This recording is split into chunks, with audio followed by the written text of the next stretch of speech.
Muy bien, ya Excelente. estás. Perdón, se me Muy había buenos cerrado días. la presentación. Adelante, Celia, disculpe. No te preocupes, Ramiro. Muy buenos días, comunidad del Workplace Wellness Council México. A nombre de todo el equipo del Consejo, les damos la más cordial bienvenida a la sesión del día de hoy. El día de hoy es nuestro Maxioma Live, es en colaboración con Ramiro Sánchez, él es socio fundador y director general de Maxioma. Como bien lo saben, con ellos tenemos una sesión mensual y el día de hoy vamos a hablar de un tema muy interesante y que sabemos que apasiona mucho a Ramiro. Vamos a hablar de qué puede aprender el wellness de la disrupción tecnológica. Es un tema muy interesante y que sabemos que va a ser de su interés y el de toda la comunidad del Consejo. Pues sin más, Ramiro, adelante y bienvenido. Muchas gracias, Celia. Efectivamente, como bien me conoces, me apasiona el tema de tecnología, pero sobre todo utilizar la tecnología para el bien, ¿no? Y estamos en el año 2022, tenemos mucha información accesible para todo mundo. Tenemos lo que yo digo, la mejor o la más grande universidad del mundo, que es YouTube, gratis. Y esta plática le quiero compartir qué podemos aprender del desarrollo tecnológico aplicado al wellness, un sector que parece que avanza, pero yo creo que tiene muchísimo oportunidad para seguir avanzando. ¿Ok? Entonces, para esta charla preparé unas láminas. Por cierto, tomará unos 20-25 minutos esta charla, y así que habrá tiempo para preguntas. Es más, si quieren en algún momento dado durante la presentación preguntar, adelante. Ya pueden ahí levantar la manita en Zoom y atendemos a sus preguntas o al final, ¿ok? Entonces voy a compartir pantalla. Aquí está. Y comparto esta presentación. Perfecto. La voy a hacer más grande. Muy bien, si en algún momento no se ve o no avanza las láminas, me avisan, por favor, para resolver el problema tecnológico. Bueno, en este caso, ay, ya veo que sí avanza.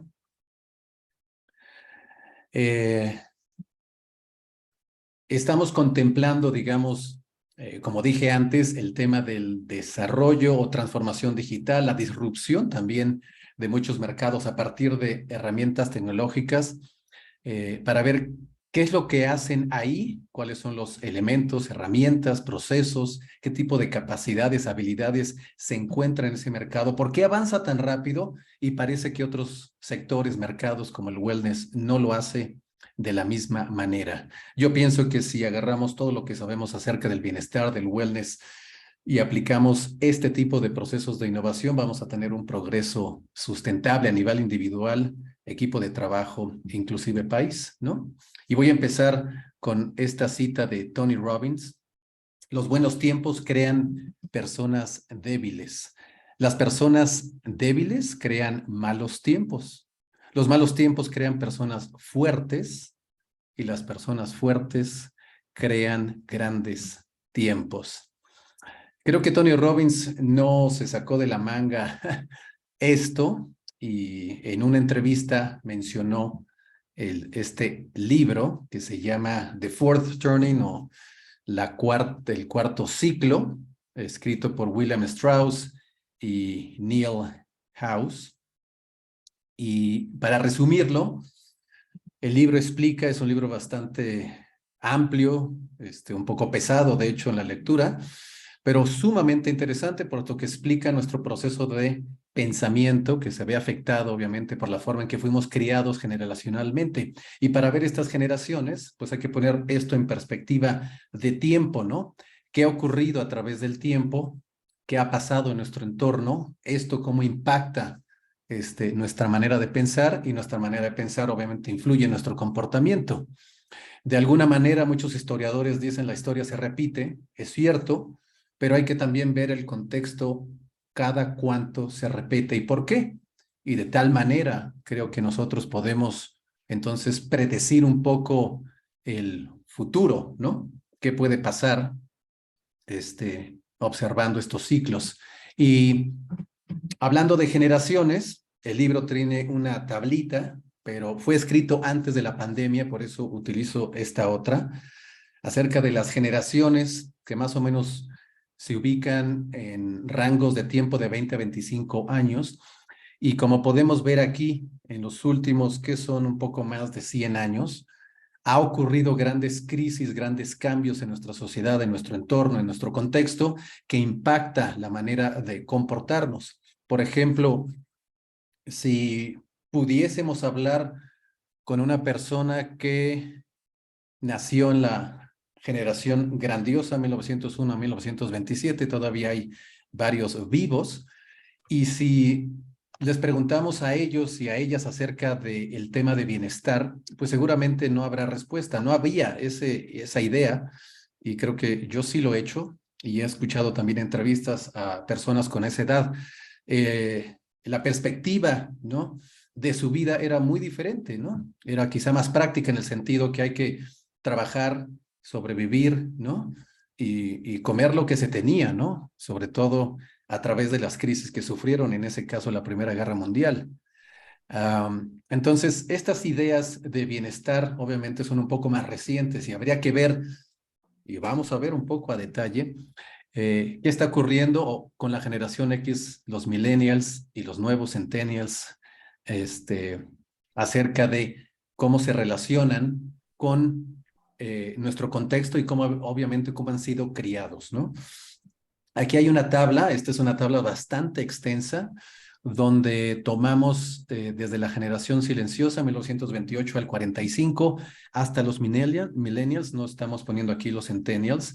Es una tabla que hicimos con pues bastante información que hay disponible, la verdad, simplemente es una integración de información que a mí me llama mucho la atención para ver cuáles son los patrones de comportamiento. Y esto es sumamente importante, no solamente porque el tema de bienestar es algo reciente, sumamente importante para nuestra sociedad, pero también tiene que ver por los patrones y la manera de pensar de las nuevas generaciones, ¿no? Aquí tenemos nacimiento, edad, otros nombres de cada una de las generaciones, pero puse en rojo algunas características que yo creo que son muy importantes de los millennials, ¿no? Y los millennials porque esa generación está tomando sumamente importancia en las tomas de decisión en compañías a nivel social, a nivel político, económico, y hay que entender de dónde vienen para entender esas decisiones. En los factores que influencian a cada una de ellas, pues son diferentes, ¿no? Dependiendo cuando vivieron, por ejemplo, la generación X, en la cual yo pertenezco, a nivel, digamos, de este lado del mundo, tenemos grandes crisis en Estados Unidos que impactan obviamente a otros países, la crisis energética, empiezan las familias de doble ingreso, la mujer empieza a salir un poco de su rol, padres solteros, el supuesto, la crisis del Y2K, el fin de la Guerra Fría, en fin, todo esto impacta, y algo, por ejemplo, muy importante es el aumento de la tasa de divorcio. En fin, aquí hay mucha información que pueden ver después. Esto lo estamos grabando y será distribuido por el Consejo. Pero si observan millennials, ¿no?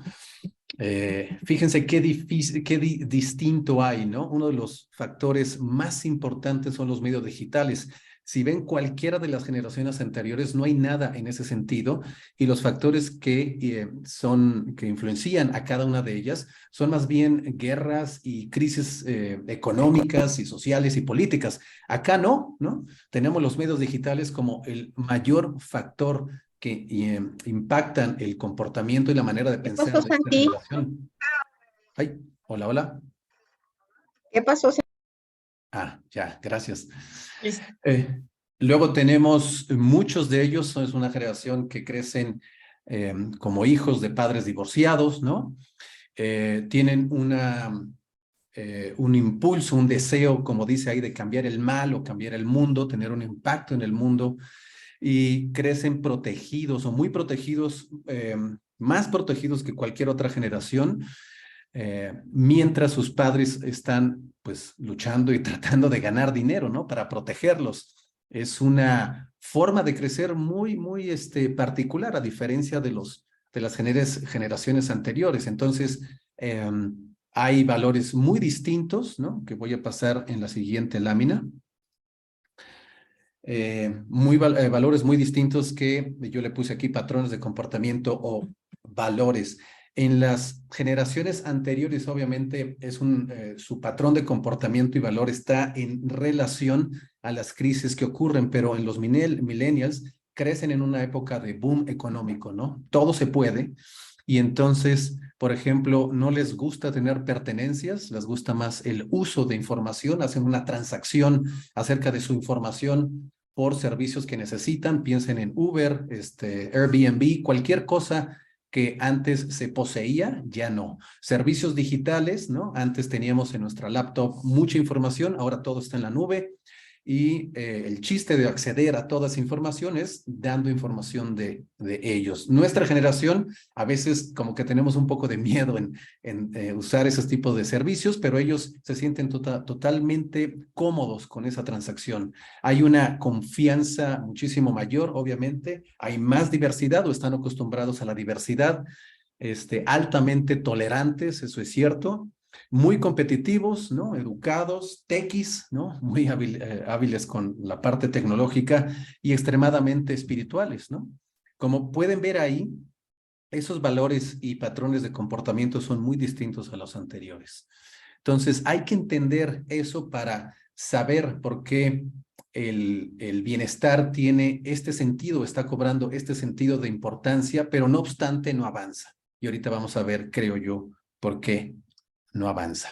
Una de las razones por las cuales no avanzan es que históricamente hemos utilizado un desarrollo de soluciones para esta generación o las generaciones anteriores que se le llama de cascada, ¿no? Donde tomamos las necesidades, ¿no? O requerimientos, hacemos un diseño, lo desarrollamos, lo probamos, lo distribuimos o lo implementamos y empieza el mantenimiento. En alguno de esos puntos, pues obviamente le avisamos al cliente que ya está un poquito antes del deployment o la implementación y le decimos, cliente ya está listo, ¿no? Y usualmente en ese momento hay pequeños cambios, los cuales son aterradores, ¿no? Porque entonces hay que regresar a la parte de diseño y es muy costoso. Esto se usaba quizá en procesos de desarrollo lineales en los años 70s, 80s, donde las capacidades de computación, capacidades de las computadoras, pues empezaban a crecer, ¿no? Y teníamos, pues, herencia quizá inclusive de la revolución industrial, estos procesos lineales de desarrollo de producción. Entonces, por un lado es entendible, pero fíjense, hablé de la revolución industrial, ¿no? Ya pasaron pues más de 100 años y deberíamos tener algo un poco más inteligente. No obstante, se sigue utilizando este método de cascada. Es más, esta es una lámina, la que están viendo, que yo he utilizado para presentar cotizaciones, donde le muestro al cliente cuál es mi proceso y como pueden ver es en cascada, serial. Primero identifico, ¿no? Cuáles son los riesgos, luego hago unas medidas de prevención y control, obviamente implemento quizá algún tipo de evaluación. Luego, aquí están en la tercera parte los exámenes y evaluaciones clínicas. Y luego, en otra parte, por ejemplo, yo puedo decir, voy a difundir esta información para empezar a, pues, desplegar ciertos servicios.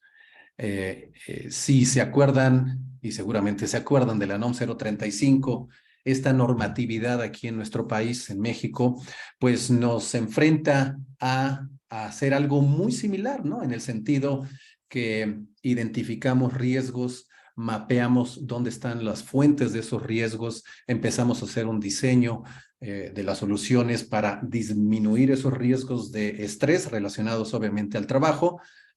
Y aquí es más o menos lo que nosotros hacemos, totalmente en waterfall, ¿no? En cascada. No es que esté mal, simplemente lo pongo como un ejemplo, puesto que si, imagínense, la NOM 035 no cambia en 100 años y nosotros no cambiamos nuestra manera de pensar en cómo enfrentar no solamente la parte de cumplimiento normativo, sino realmente enfrentar cómo cambiar el estrés que se produce en el trabajo, pues seguramente esta lámina puede ser válida en 10 años, 20 años o 30 años, lo cual pues a mí me parecería un poco absurdo, ¿no? Entonces, ¿qué podemos hacer entonces para ir cambiando? Y yo creo que la pregunta clave no es tanto en pensar en un proceso ni en un desarrollo, ni en una solución que funcione para muchos, sino pensar principalmente, ¿no? En la persona que estamos pensando, en ese usuario, hombre o mujer, que está tratando de decidir, ¿no? Si quiere cambiar. Y la pregunta, creo, más importante es esta: ¿cómo puedo convencer a una persona para que desarrolle hábitos de autocuidado?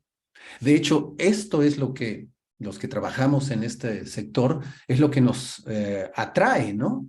Porque quizá de alguna manera nosotros hemos cambiado nuestros hábitos y vemos el resultado y podemos decir, bueno, si yo lo hago, cualquiera puede. Pero ¿cómo podemos convencer a otros?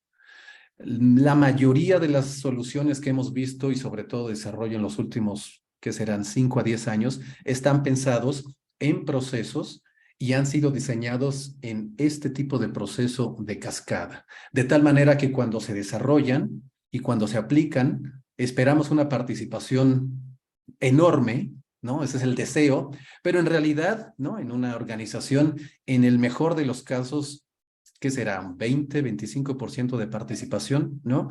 Y quizá andamos en un rango que va del 5, ¿no? Hasta el 25, quizá en promedio 15. Hay un esfuerzo enorme para esto. Entonces, la respuesta no está en proceso, en una solución pensando en una solución grande, sino realmente en el individuo. Y por eso pusimos esto. La respuesta es contemplar la experiencia de esa persona que yo estoy pensando que podría cambiar sus hábitos de autocuidado. Ahora, ¿cómo lo podemos hacer, no? ¿Cómo podemos observar la experiencia o diseñar una experiencia mucho más amable para esa persona? Y aquí comenzamos con el tema de la disrupción tecnológica. ¿Qué han hecho otros mercados, otras organizaciones que no necesariamente están en bienestar, en entrenamiento, están en otros mercados que utilizan herramientas para desarrollar rápidamente soluciones pensando en una persona y obviamente aplicadas a un mercado masivo, ¿no? Disrupción tecnológica. Aquí me gustó esta definición: proceso mediante el cual una empresa pequeña, puede ser un individuo también, usando pocos recursos, sube de nivel, ¿no? En términos de una oferta comercial y desafía empresas más grandes y establecidas. Las empresas establecidas están motivadas por mayores márgenes de beneficio, obviamente pensando en el beneficio económico, para no luchar contra el nuevo participante por la cuota o participación de mercado. Entonces, imagínense que hay una pequeña compañía o inclusive un individuo que puede desarrollar algo rápido, ¿no? Que no soluciona todo el problema, pero soluciona algo rápido pensando en una persona. Y usualmente estas compañías, startups, ahora que le llaman unicornios, ¿no? Están pensando siempre en una persona en específico que tiene un cierto problema y que ellos, ¿no? O ellas pueden desarrollar algo rápido para resolver uno de los problemas que esta persona está enfrentando. Ese proceso de aprendizaje es sumamente valioso y muy diferente al que vimos, donde vamos paso a paso y lentamente hasta llegar a algo grande. Esto es un avance pequeño donde yo voy a desarrollar algo íntegro, diferentes disciplinas, que ahorita lo vamos a ver, para entonces aprender, porque seguramente voy a fallar. Y el chiste entonces es fallar rápidamente, tanto como se pueda, para que entonces cuando avance con pasos firmes, ¿no? ¿Cuáles son las fuerzas disruptivas? Hay muchísimas, pero me voy a enfocar en aquellas que vienen de la tecnología, porque pensamos que también hay fuerzas disruptivas sociales o económicas, pero yo creo que eso es una consecuencia de nuestro comportamiento, ¿no? Pensamos que el mundo cambia allá afuera, ¿no? Y estamos esperando a que cambie para que nosotros hagamos algo. Y yo creo que nosotros influimos en ese cambio. Pero bueno, ese es un tema un poco filosófico para otra ocasión. Estas son fuerzas muy importantes. Por un lado, tenemos aquí abajo el cloud computing. Esto quiere decir la capacidad de procesamiento en la nube, ¿no? No es simplemente tener datos o archivos allá en la nube como todos tenemos, sino que allá, pues en la nube, en estos servidores que obviamente no están en la nube, están en muchos sitios en el mundo, juntos, ¿no? Y colaborando con funciones específicas estos servidores, pues tienen un poder de procesamiento de datos increíble. Es por eso que tenemos tantas soluciones en nuestros teléfonos que podemos, no sé, llamas un Uber y te dice exactamente en cuánto tiempo va a llegar, y cuando le dices la dirección a donde vas, te dice exactamente cuánto va a llegar porque está tomando ya los datos del tráfico que hay ahí, tráfico que es identificado a través de los datos de otros usuarios que están en la misma ruta o en rutas alternativas o que han usado esa ruta antes, ¿no? Imagínense ese respuesta en tiempo real, ¿no? Es impresionante. Entonces, eso es algo que hay que tomar en cuenta. Del lado derecho y abajo está, obviamente, no solamente es la capacidad de respuesta y procesamiento de nuestros teléfonos, que es impresionante, sino la conectividad con diferentes aplicaciones, ¿no? Tanto en Android como en iOS podemos activar las funciones de contexto, en el sentido que si yo voy por la calle y tengo hambre o son las 2 de la tarde y tengo una cita, ¿no? En mi iPhone, por ejemplo, pues me sale una notificación diciendo tienes una cita y por acá hay un restaurante, ¿no? Esa manera de ser un poco inteligentes, ¿no? Viene acerca de esta conectividad de tantas aplicaciones que hay y las capacidades de procesamiento y diferentes sensores que tenemos en algo tan pequeño como este celular, ¿no? Eso es impresionante. Y por otro lado, acá arriba tenemos este desarrollo, digamos, de la inteligencia en el software, ¿no? Que por un lado ya desde los años 50 existía la inteligencia artificial, pero no se tenían los datos ni los servidores que tenemos ahorita para realmente probar. Hemos ya ido construyendo estos servidores y hemos adquirido muchos datos para entonces, a partir de los años 80, entrar en lo que se llama Machine Learning, donde podemos de alguna manera permitir que mi teléfono aprenda acerca de mis comportamientos, ¿no? Y entonces cuando yo abro WhatsApp, me dice, usualmente en esta hora en la mañana envías un mensaje a esta persona, ¿no? Y eventualmente, ¿no? Ya estamos haciendo lo que le llaman aprendizaje profundo, donde a través de el desarrollo, obviamente, de robots o de cualquier tipo de dispositivo que hace algo en específico, como puede ser una aspiradora, ¿no? iRobot, y otras cosas mucho más complejas, podemos entonces empezar a identificar algo de semi-automatización en los procesos, ¿no? Entonces, todo esto nos permite a nosotros hacer muchísimas cosas que antes no, y de acuerdo a cómo pensamos acerca de nosotros y del mundo, pues tomamos ventaja de todo esto. Y si yo tomo ventaja de esto, pues obviamente mi comportamiento y mi bienestar, mi cuidado y el cuidado de los demás, pues va a ir cambiando, ¿no? Obviamente con mayor intensidad. La clave de esta transformación, ¿no? Digital, que así se le llama, está en diseñar entonces experiencias o puntos de contacto con clientes o con usuarios basadas en interacciones inteligentes. Esto es muy importante, puesto que seguramente han estado en un evento o en un servicio de un programa de bienestar donde está diseñado para las masas, ¿no? Entonces ponen masajistas en un lado del corporativo y ponen psicólogos o psicólogas en otro lado, pensando en que la gente vaya porque simplemente están ahí, ¿no? Envían una campaña de correo y simplemente por el correo y sale un diseño muy bonito, ven y nosotros te vamos a cuidar. Pensamos que la gente va a ir ahí, pero nadie realmente piensa en la experiencia que tiene el usuario que está trabajando, quizá en una oficina allá arriba en el corporativo, está en su casa y ese día tiene que ir porque hay feria de salud y quiere aprovechar estos servicios, ¿no? Pero no pensamos en la experiencia de esa persona al adquirir o consumir estos servicios, ¿no? Usualmente con los clientes grandes y pequeños, sobre todo los grandes, los factores de éxito son dos: participación, ¿no? Y puntualidad de los servicios. Nada más.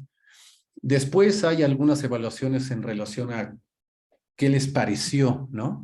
Pero una vez pasado el evento, pues la emoción cambia, ¿no? Seguramente te ha pasado que después de un evento te dan una encuesta acerca de qué te gustó y qué te gustaría cambiar, pero ya la emoción es muy diferente. Todo esto, ¿no? Entonces, todo esto es muy importante, por eso puse ahí entre paréntesis puntos de contacto con el cliente. ¿Cuáles son los puntos de contacto que tenemos con nuestros empleados, empleadas, colaboradores que viven de cierta manera con base en todo esto que hemos hablado, dependiendo su generación, dependiendo sus valores, dependiendo sus comportamientos, dependiendo en todos los factores disruptivos que tenemos tecnológicos y que cada uno de nosotros toma decisiones en relación a su estilo de vida, ¿no? Hay personas que dicen, pues yo no me voy a cuidar tanto porque hay doctores y hay medicinas y si un día me enfermo, pues que me curen. Bueno, si tienes el dinero está bien, ¿no? Pero estamos desaprovechando muchísimo en relación a metodologías, procesos, herramientas tecnológicas que nos pueden ayudar a tomar decisiones día a día en relación a qué es mejor para nosotros. Y eso qué es mejor para nosotros, si lo vemos desde un punto de diseño, podemos entonces, como pongo ahí, diseñar interacciones inteligentes. Ahora, ¿cómo le podemos hacer entonces? En el mundo del desarrollo de software hay varios caminos y recientemente uno de los más usados, que no es una metodología, es Agile o ágil, ¿no? En un ambiente ágil de desarrollo, pues tenemos equipos multidisciplinarios, entregas rápidas y continuas, ¿no? De funcionalidades. Hay una autogestión de los equipos de trabajo y están 100% dedicados a esto. Y obviamente son equipos empoderados en relación a mejorar un punto de contacto con un usuario o una solución o una interacción, ¿no? Muy difícil, digo, muy diferente a lo que expliqué, por ejemplo, de cómo se diseña y se implementa una solución para el NOMS 035, ¿no? Y esto es muy importante porque estamos cambiando con esta mentalidad nuestra manera de trabajar y yo ya no le llamaría trabajo, es una manera de colaborar para entonces innovar. Pero ¿cómo puedes colaborar si no conoces a la otra persona? Cuando no confías en la otra persona, pues es muy difícil que colabores, ¿no? Y usualmente en el silo, ¿no? Donde existen la mayoría de las compañías grandes y hay áreas funcionales, pues aparte, es raro que se conozcan muy bien para entonces colaborar. Cada una de esas áreas, que es entendible por la historia del desarrollo de la gestión, tiene objetivos a veces un poco separados. Pero si estamos entonces pensando en servir a un individuo, pues todos estos equipos podrían entonces estar mucho más alineados para utilizar esta, iba a decir metodología, pero no es metodología, es simplemente un conjunto de valores y principios. Y esto es muy importante porque este conjunto de valores y principios lo único que nos hace es pensar qué es mejor para el cliente. No es qué mejor para mí o para el proveedor o para la compañía. Claro, debe haber una contraprestación y que sea beneficiosa para todos, ¿no? Pero si yo parto de estos principios y valores, pues seguramente ya tengo una enorme probabilidad y posibilidad de generar algo muy positivo para estos usuarios, ¿no? En el caso de los valores son 4, ¿no? Valorar a los individuos, a las interacciones sobre el proceso y las herramientas. Es mucho más importante generar una buena experiencia que imponer el uso de un proceso o herramienta. Software funcionando por encima de la documentación extensiva. Y aquí obviamente pues está aplicado para el mundo del desarrollo de software, pero podemos decir servicios o funcionalidades funcionando por encima de una documentación. Es importante tener un proceso, pero es mucho más importante que sirva lo que estoy desarrollando, ¿no? Valorar más la colaboración con el cliente que la negociación de un contrato. Estos puntos de contacto, que lo vamos a hacer, les voy a enseñar algunos ejemplos, es muy importante, puesto que en la cascada, como hacíamos antes, vemos al cliente y puede ser que lo veamos cada semana, pero realmente en puntos de diseño al cliente se le ve al principio y luego al final cuando ya se le entrega. Y yo tengo muchas cotizaciones y proyectos donde se hacían evaluaciones cuando mucho 2 veces al año. Y yo les preguntaba, ¿no quieres saber mucho antes qué está pasando con el proyecto o servicio? Y me dice, no, una vez que lleguen los 6 meses me dices qué pasó. Lo cual es muy triste porque si hubiésemos podido hacer evaluaciones o puntos de contacto antes, pudiésemos haber cambiado o tomado decisiones de mejora, ¿no? El número 4 es valorar más la respuesta ante el cambio que seguir un plan, ¿no? O sea, ¿qué está pasando? Lo que estaba explicando ahorita, ¿no? Puntos de contacto para evaluar qué está pasando con la experiencia de mi usuario, ¿no? Y entonces así asegurar la participación, pues en un programa de bienestar o lo que sea. Los 12 principios están ahí, los pueden buscar, ya son totalmente universales y no quisiera tomar más tiempo para estar en el detalle, pero este grupo de valores y principios nos da una serie de herramientas para entonces empezar a diseñar. Y las herramientas realmente son solamente papel y lápiz, ¿no? Y obviamente un grupo multidisciplinario, como decía ahí. Ahora, las habilidades y capacidades para esto cambian, obviamente. En el mundo del bienestar, desde que yo estoy, pues podría enumerar a unos cuantos grupos de personas o profesionistas, ¿no? Primero están, pues, las personas que son profesionistas en el área de salud física, nutrición sobre todo y actividad física, ¿no? Y seguramente se acordarán ustedes que el objetivo inicial de todo esto del bienestar era bajar de peso. Bueno, pues entonces ese de bajar de peso obviamente se genera a partir de los años 70 con el cambio de la, o un poquito antes, en los años 60 con el cambio de la ingesta, de la nutrición, ¿no? Y luego viene, obviamente por el estilo de vida, y ahorita lo vemos pues ya casi de moda, el área de salud mental, donde están los psicólogos y por otro lado están meditadores, ¿no? Entonces puede haber una transición entre meditadores y psicólogos, ¿no? Que utilizan estas diferentes disciplinas o metodologías para entonces atender al estrés, ansiedad, depresión, etcétera, todo lo que estamos viviendo. Pero fíjense que de esas, pues, profesiones, no hay estas capacidades que ahorita voy a mencionar para entonces desarrollar procesos o servicios o funcionalidades, sobre todo pensando en una persona y en la experiencia de la persona, ¿no?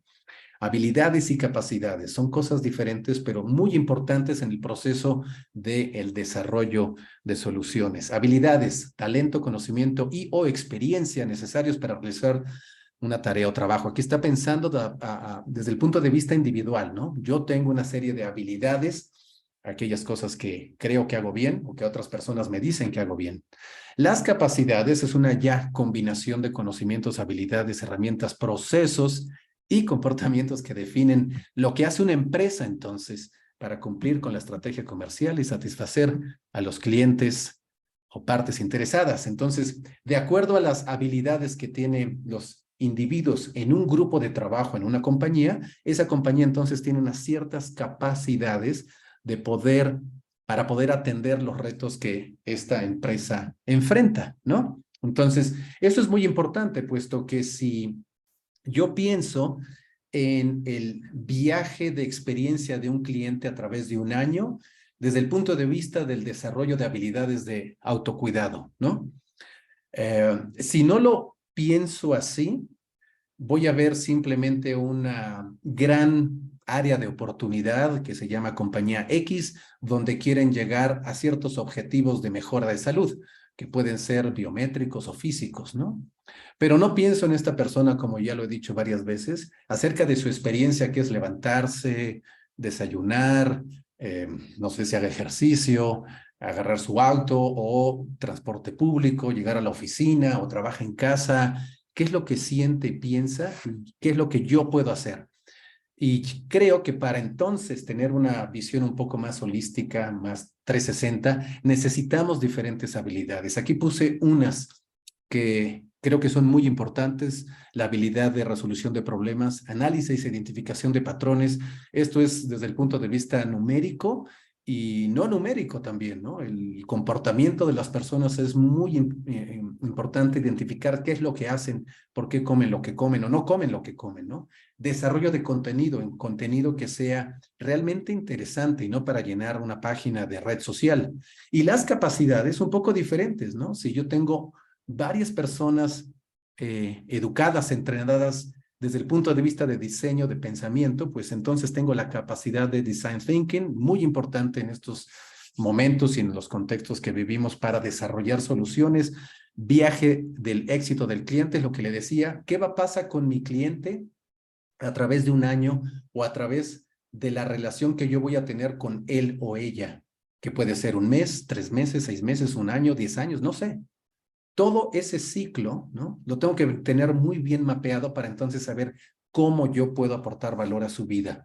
Marketing digital, en fin, hay muchísimas capacidades que creo que son necesarias para entonces desarrollar servicios mucho más puntuales, personalizados a una persona que siempre estaremos pensando. Y si podemos solucionar los retos de esta persona, pues entonces podemos ir a otra y a otra y a otra.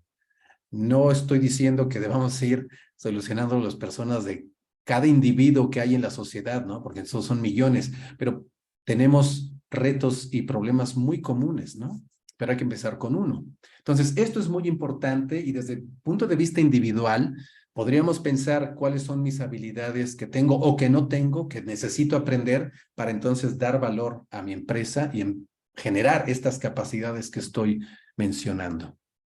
Ahora, hay algo crítico muy importante, más allá de las habilidades y de las capacidades de una empresa, son estas áreas, digamos, o factores críticos en el área de la metodología ágil, ¿no? Que hay que tomar en cuenta. El diseño ya lo mencioné, design thinking o cualquier otra disciplina que nos ayude a pensar de manera diferente para diseñar algo. Los datos, aprender de los datos acerca del comportamiento de mis usuarios, empleados, empleadas, para saber qué hacen y cómo lo hacen, ¿no? Y no estoy diciendo que seamos metiches, pero pues caray, ya tenemos no sé cuántas aplicaciones aquí que están generando datos acerca de nuestro comportamiento. Yo creo que mi teléfono sabe más de mí que yo de mí, ¿no?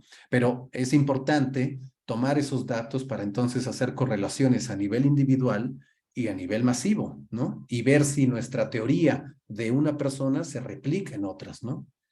Movilidad, sabiendo que tenemos la capacidad de ofrecer servicios en cualquier parte del mundo, ¿no? No solamente en un corporativo o en un servicio presencial. Definitivamente creo que todavía no hay un sustituto tecnológico al estar frente a una persona, pero hay que tomar ventaja de la movilidad que nos da pues todos estos dispositivos que todos tenemos. Y la apertura, yo creo que más bien es una apertura mental en el sentido que no ver a nuestros competidores como competidores y como aliados, ¿no? Donde yo puedo desarrollar una plataforma de gestión de contenido o alguien más puede desarrollar contenidos personalizados que yo pueda utilizar en mi plataforma, ¿no? Esta apertura a dialogar es algo muy necesario, sobre todo en nuestra cultura, que creo que hay una muy poca confianza entre nosotros, ¿no? A mí no me preocupa mis competidores porque seguramente están trabajando en un contexto tradicional de desarrollo de cascada, ¿no? A mí me preocupa quizá aquellas compañías que yo no conozco que están desarrollando cosas que yo pudiera usar o que yo pudiera ofrecerles a ellos, ¿no? Algo. Esta apertura de pensamiento y de trabajo es la que necesitamos muchísimo, sobre todo en México, en Latinoamérica. Creo que otros países están un poco más acostumbrados a compartir. Entonces, esto, recuerden, es muy importante y está obviamente relacionado con las capacidades. Maxioma ha participado en muchísimos pues desarrollos de ideas, de pensamientos, de nuevas funcionalidades, de nuevas plataformas a través de los años. Y aquí les traigo algunas fotos de algunos ejemplos que pueden buscar en internet y obviamente acceder, ¿no? Si les suena interesante. KinnerLat es un subgrupo del grupo KinnerNet, serie de lo que le llaman una conferencia sin conferencia.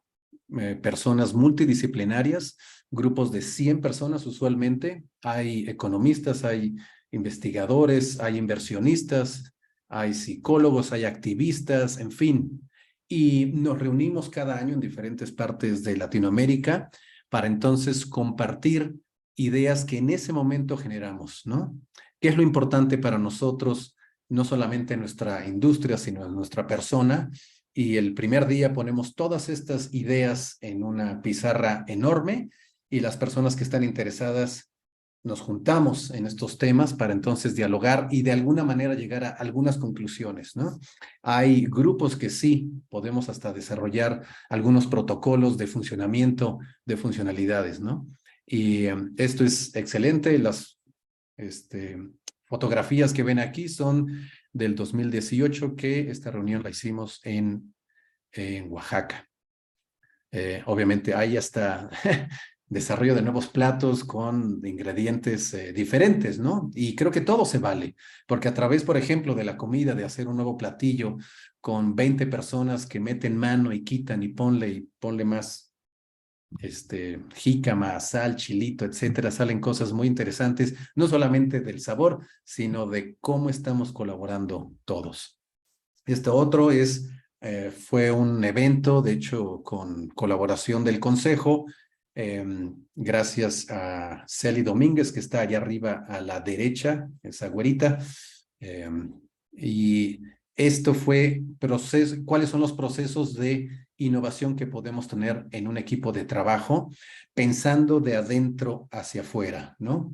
Pensando de adentro en el sentido que quiero ofrecer una nueva experiencia a un usuario y vamos mapeando todo lo que es necesario de los diferentes rubros, que lo pueden ver en la fotografía central hacia arriba, ¿no? ¿Qué es lo que tiene que hacer ventas o cuál es el rol de ventas para que, por ejemplo, yo pueda desarrollar tecnologías personalizadas en el rubro del autocuidado, ¿no? Hicimos cosas padrísimas, dibujamos, hicimos esa como torre, en fin, el resultado no es lo importante, el proceso es lo que vale muchísimo en todo esto. Esto fue en el Centro de Innovación de BBVA 2021, aquí con muchísimas más personas utilizando Agile, donde pueden ver abajo a la derecha, en los muros se ponen todas estas papeles, ¿no? Y las personas van colaborando y compartiendo ideas y preguntándose sobre todo qué es lo mejor, nuevamente, como decía antes, qué es lo mejor para el cliente. Recientemente, y en colaboración con IAM, ¿no? Ahí va a salir el director general en una foto, Javier Razo, que está a la derecha. Este fue un congreso de transformación humana y digital, 2 días, excelente, ponentes y sobre todo preguntas y dinámicas en relación a qué es lo necesario para hacer una transformación humana y digital. Y como pueden ver, la palabra humana pues nos invita a pensar que antes de la parte tecnológica está observar el ser humano, la cultura que tenemos en relación a la confianza, en relación a la colaboración y obviamente en relación a la innovación, ¿no? Aquí hay varias fotos, pues personas de altos rangos de Google, Spotify, TikTok, en fin. Quería leer acá. Ahí está Javier con Lorena Alba de Bayer, que es la jefa de innovación. Y en esta dinámica, por ejemplo, hicimos un juego de qué podemos hacer para crear una cultura rápida de innovación en una compañía grande, ¿no? Cada una de las mesas tenía una función específica, eran ventas, contaduría, recursos humanos, etcétera. Y los directores que estaban ahí, representados por Lorena y Javier, pues pedían, ¿no? A todos los que estábamos ahí soluciones rápidas. Y entonces nos dimos cuenta que había 2 cosas muy importantes en cómo ponernos de acuerdo. Número 1, poner el ego de que yo soy el director de X, sino pensar en qué es lo que puedo hacer para agregar valor a otras áreas que necesitan más de los recursos que yo tengo, ¿no? Entonces fue excelente eso fue este año. Bueno, y por último, quiero terminar esta charla con estas ideas, ¿no? ¿Cuál es la necesidad o hacia dónde va el rumbo de la innovación, ¿no? Y les comparto claves o principios que yo considero claves. Observemos los ciclos de la sociedad para predecir el futuro. Como bien dicen los historiadores, hay que ver la historia para ver qué es lo que viene, pero hay que verlo un poco con la lupa para ver por qué la generación de ahora y la que viene se están comportando como se están comportando y qué significa eso en el sentido del impacto en nuestra sociedad. Y la transformación tecnológica necesita una transformación cultural. Hay varios caminos en esto, lo podemos hacer de manera orgánica, donde una compañía desarrolla cosas, muy bien. Hay otras de manera inorgánica, donde yo puedo rentar o puedo comprar una tecnología, ¿no? E incluirla en mi proceso. O hay otra que es a través de desarrollo de contenido en colaboración, ¿no? Y por eso existen todos estos centros de innovación en diferentes compañías, en diferentes mercados. Yo les invito a que se integren en alguno, ¿no? Seguramente ya lo hacen, y si no lo hacen, háganlo. Y si ya lo hacen, digo, háganlo más, ¿no? Porque necesitamos cambios muchos más rápidos, ¿no? Esa es la información mía, usualmente la comparto, ese es mi celular, mi correo, y creo que es más sencillo. A veces las personas me piden más información. Si ustedes toman una foto de ese QR, se genera un email en su celular y me envían un email diciendo: envíame por favor más información sobre la conferencia de hoy. ¿Ok? ¿Qué más? ¿Qué más? Ahí está. Muy bien, no sé si hay un poco de tiempo adicional, algunas preguntas. Celia, si tú tienes Y preguntas, apunta. pues ya tenemos aquí, no, perdón, me equivoqué. En el chat no tenemos preguntas, pero si alguien gusta hacer alguna pregunta o bien abrir su micrófono, dado que somos pocos en la sesión, con gusto lo puede hacer para comentar algo a Ramiro. Muy buenas tardes, soy el doctor Carlos Gerardo Godínez Cortés. Simplemente, Ramiro, para felicitarte por esta excelente presentación y la reflexión que haces, que es fundamental. La convivencia que tenemos ahorita en 7 generaciones u 8 que estamos interactuando en un ecosistema totalmente complejo, y cómo ahora las habilidades digitales se convierten en estos aliados. Muchísimas gracias, Ramiro. Simplemente felicitarte y seguir a las órdenes, y agradecer y felicitar al Consejo por estas brillantes pláticas que nos dan un elemento de vanguardia en el quehacer día a día. Que estén bien. Muy buenas tardes. Muchas gracias, Carlos, y bueno, encantado que te hayas conectado. Agradezco mucho tu tiempo, tu comentario, y bueno, esperemos encontrarnos pronto y platicar de esto. Muchas gracias, Carlos, por tu comentario. Muchas gracias, Ramiro. Pues únicamente una pregunta adicional, Ramiro. ¿Cómo has visto tú este uso de la tecnología en los programas de salud y bienestar? Porque si bien sabemos que los implementadores los usan como una herramienta muy útil porque les ayuda a medir datos, a ver cómo está su población, y un poco aunando en lo que mencionó Carlos sobre que estamos en una época donde estamos colaborando muchas generaciones, ¿cómo has visto tú la aceptación del usuario, el usuario final, ahora sí que es los colaboradores, ¿no? No ya como tal de los implementadores, que por lo regular cuando adquieren una de estas plataformas o herramientas están convencidos de que les va a ayudar, pero ¿cuál es la aceptación del colaborador al final de cuentas, ¿no? ¿Qué es lo que nos importa? Llegar al colaborador. Sí, pues buena pregunta. Con el usuario final creo que hay más apertura acerca del uso de tecnologías. Entonces, algo muy sencillo, estos sensores que hay de todo tipo de marca y precios, ¿no? Hace unos años, cuando hablábamos de este tema aquí en el Consejo, escuchaba voces que me decían: Ramiro, eso es muy caro, ¿no? O sea, ¿quién se va a comprar un reloj y no sé qué? Bueno, ahorita ya hay mucho más baratos. Ahora, hay que entender la relación, que esto que estamos hablando. El usuario final me puede decir: oye, Ramiro, sí, me voy a comprar un sensor y subo mis datos biométricos, ¿no? Y si él o ella me da permiso, yo los subo a una plataforma, yo los puedo analizar, o inclusive hay aliados, ¿no? Que son especialistas en el análisis de datos y correlaciones para identificar patrones de comportamiento. Perfecto. Ahora, el reto no está tanto con el usuario final, sino con el corporativo, porque los objetivos del corporativo en estos momentos en nuestra área, ¿no? País, región, no están, creo yo, todavía tan alineados en relación a lo que yo decía antes, la experiencia de vida de sus empleados.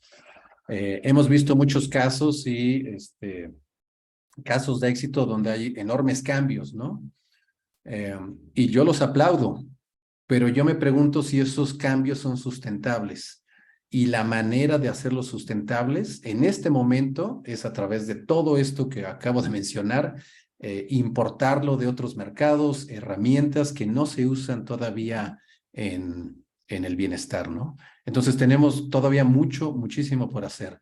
Que es Apple, quizá algunas personas pueden ser que lo vean caro, hay otros más caros, ¿no? Pero hay lectores que cuestan 500 pesos, ¿no?